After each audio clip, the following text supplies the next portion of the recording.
दिलेला एकूणच या सविस्तर माहिती करता सगळ्यात महत्त्वाचं जे आंदोलन सुरू आहे त्या बेस्ट कर्मचाऱ्यांच्या कुटुंबियांचं नेमकं काय म्हणणं आहे ऐकूया। आज संपाचा तिसरा दिवस आहे तरी प्रशासनाला जाग येत नाही का?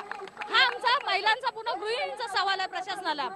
आमच्या जोपर्यंत मागण्या पूर्ण होत नाही तोपर्यंत आम्ही इथून हलू शकत नाही। आम्हाला भले उपोषण करायला झालं तरी हरकत नाही, पण आमच्या मागण्या ह्या मान्य झाल्याच पाहिजे।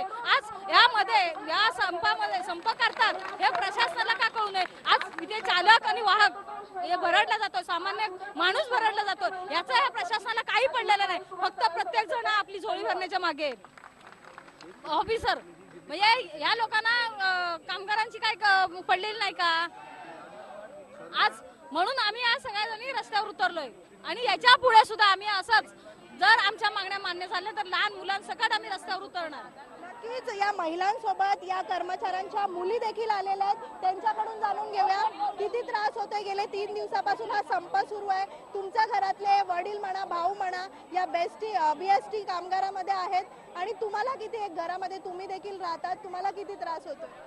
पहिलं म्हणजे आमच्या कॉलेजला जायचे हाल होत आहेत अक्षरशः बीएसटी बंद झाल्यामुळे, पण तरी सुद्धा त्यांना काहीच का नाही कळत आहे। एवढं होऊन सुद्धा त्यांना काही कळत नाहीये, ते तसंच चालू आहे। प्रशासन झोपलाय का इकडे? मी तर सांगेन की मुळात बीएसटी वाल्यांच्या मुलांना कायमच ऍडजस्टमेंट करावी लागते, कारण पगार म्हणजे फी भरायला पगारच नसल्यामुळे आम्हाला हवं त्या स्ट्रीमला ऍडमिशनच घेता येत नाही। मेडिकल इंजिनिअरिंग करायचा हक्क नाहीये का बीएसटीतल्या मुलांना? का कमी पगारात ऍडजस्ट करायचं नेहमी बीएसटीच्या वाल्यांच्याच मुलांनी?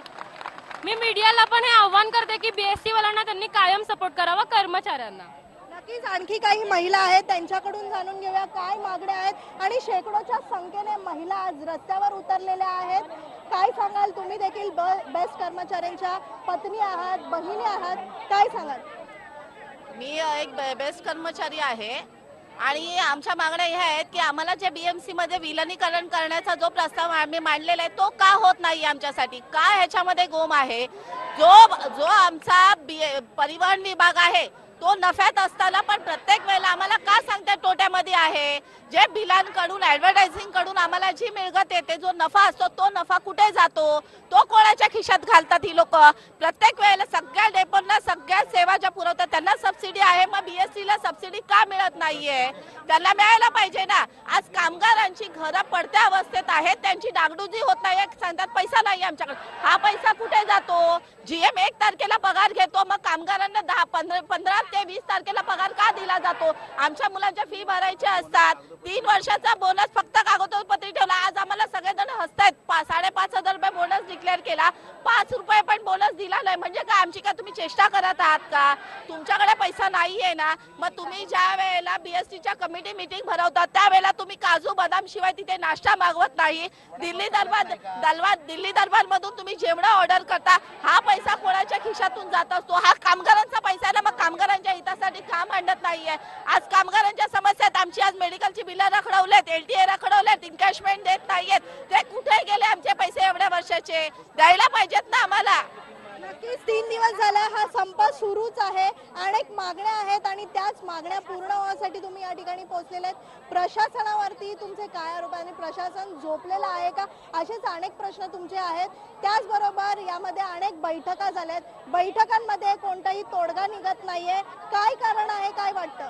नाही, याच्यामध्ये सगळं प्रशासनाचाच कारभार आहे। त्यांना बीएमसी मध्ये विलनीकरण नको आहे, त्यांना बीएमसी मध्ये विलनीकरण झालं तर त्यांना हा यांचा पैसा खाता येणार नाहीये। प्रशासनच याच्यामध्ये सगळ्यात मोठा चोर आहे।